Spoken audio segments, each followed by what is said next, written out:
Hey guys, I'm Lacey and welcome back to the Artverse. Today's video we're going to be looking at blending with acrylic paints, and I'm just going to show you some tips and tricks, do's and don'ts, just to make your life a little bit easier.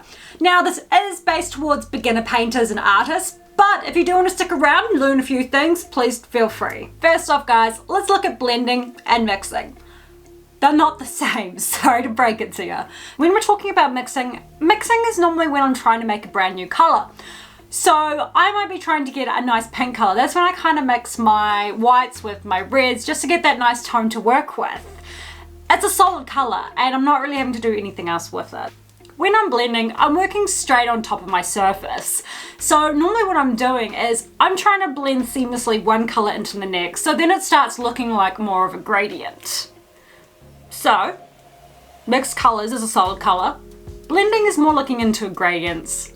You guys are probably thinking, what's a gradient? So gradient is normally used when you are blending. So this is the process where your colours go through a transition. So an example that you may see right before you is a dark green going into a lighter green.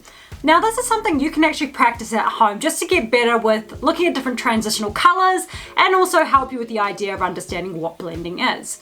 Now this process is a lot more blockier than say a seamless blend, but it's a good way for you to be able to tell the difference between if your colours are getting lighter or darker. Now one challenging thing about using acrylic paints is how difficult they can be to blend sometimes. If you do want to make this process easier, sometimes I find if you add a little bit of water to your acrylic paint that you may have just mixed up or just squeezed out from the bottle, what happens is it makes it into a nice consistency that's almost like butter. Butter that belongs on cinnamon toast. Cinnamon toast. Sorry guys, got hungry for a second. However, if you're feeling a little bit fancy and you want to use another type of material, you can use acrylic paint thinners. Now normally you can just buy this at any art shop. I do find these quite handy. Not only that, you can also get ones that add in a bit of dry time, so you just get a little extra dry time when it comes to working with your paints and also blending. I'm going to give you guys some tips. It's just going to make life a little easier when you are blending with acrylic paints. Tip 1, as I said before guys, making sure that your paint is nice and workable to work with, okay? So it does mean adding a little bit of water or adding in an extra medium just to give that extra quality life for it to work with, and also you have more time to blend, especially if you're beginning. The better you get at this, the faster you're going to get at it and you won't have to worry about dry time. But because you're beginning and getting used to stuff, I probably recommend adding a little bit of water just to make life easier for you guys.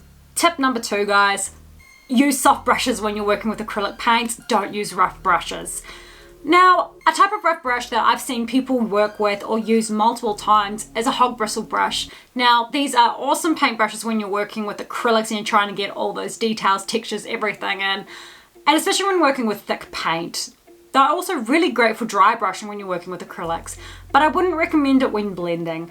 If you try blending using a hog brush or anything like that, what's going to happen is your blend is not going to end up seamlessly. It's going to have kind of a rough texture to it. Hey, if you're going for a rough texture, awesome. But if you're trying to do a sunset or a nice water and you're trying to make things flow nice and gentle, hog bristle brush is not the way to go. No go, don't do it, okay? Tip number 3 guys, keep your brush strokes consistent and as well as one direction. Now, one thing I've seen is people trying to blend paint, but not in the same direction. They try to get fancy with their brushwork. Now, I'm all about expression, don't get me wrong. But when you're working with brush stroking or trying to get a nice, smooth, even, consistent brush stroke when you're blending, you do want to make sure that you keep your brush strokes in one direction. It just looks so much nicer, smoother, even. Tip number 4 guys, watch out for pressure. Too much pressure can add for a really nasty blend. Not only that, you could accidentally pick up paint while you're trying to do a nice blend as well. Remember, just go nice and smooth with your paintbrush. You don't need to be rough with it. Go nice and smooth and treat it like silky butter. Tip number 5 guys, it's all well and all when you've got a nice paint to work with, but if you don't have enough of it, you can't exactly carry from one side to the other when you're trying to blend. Okay, so always make sure you've got enough paint on your paintbrush. Not too much to the point where it becomes like a hectic mess, but enough so you actually know you're going to be able to continue from one side to the next, so you get a nice gradual blend.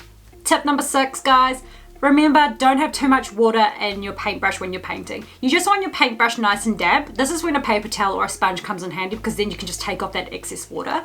If you have too much water on your paintbrush, you tend to have the problems of accidentally dripping water over your work. You try to fix it up and then you end up dabbing off a lot more paint than expected, and then you end up getting not such a nice looking blend. Another thing that's really handy about having a sponge around or paper towel is to clean up any excess mess as well. So excess paint on your paintbrush, anything like that, it's so handy to have. So when I'm blending, guys, I like to go with two nice light colors. I try not to go with a really dark color or a really light color, because what happens is the dark color tends to take over the light color there. Choose colors, guys, that are going to harmonize with each other quite nicely. If you do want to use a dark color, remember to use less of the dark color and use more of the light color, because then your blend won't look so dark and grim, unless that's what you are going for. So another thing when I'm blending, guys, I choose my two colors, whether it might be a tint white or another color I'm working with. What I do is I kind of work them together first, and then what I do is I clean my brush and I work one way and then I work the next way. So whenever you are trying to blend your colors, make sure after touching one color, you end up cleaning your paintbrush till it's nice and clean. Get rid of the excess water so it's nice and damp, and then work the other way. This is when you're going to get a nice seamless blend and it's just going to look pristine. Anyway, guys, that is our lesson on blending with acrylic paints. Hopefully you learned something or a few tips and tricks that could help you along the way. Now, if you enjoyed this video and found it helpful anyway, please click that like button. Don't forget to subscribe and also turn on that notifications button so you can see more content from me. Anyway, pleasure as always, guys. Catch you later. Bye.